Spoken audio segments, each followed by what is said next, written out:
Alam nyo guys, ganyan tayo pag pag naka-duty tayo sa bakanteng lote, dapat may sideline tayo. Ayan, nagputol ako ng niyog niyan. Bahay dyan sa sa baba, may bahay niyan, bahay, kaya pinutol ko yung niyog, itak at saka atsa lang yung ginagamit niyan, at saka lubid. Kaya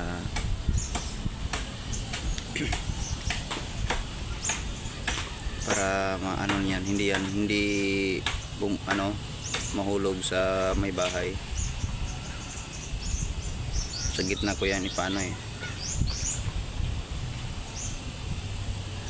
kaya pag security tayo, dapat marunong tayong mag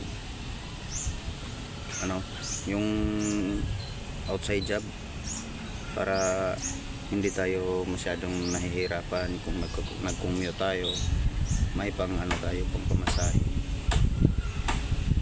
Yan, tingnan nyo ng mabuti niya.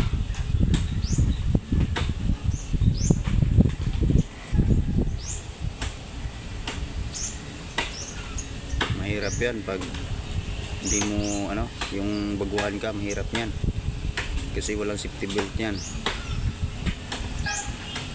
Tapusin na yan yung video guys hanggang dulo para may idea kayo kung may putulin kayong niyog or kahit anong kahoy, basta may bahay sa baba yan, may kayo yan, may idea.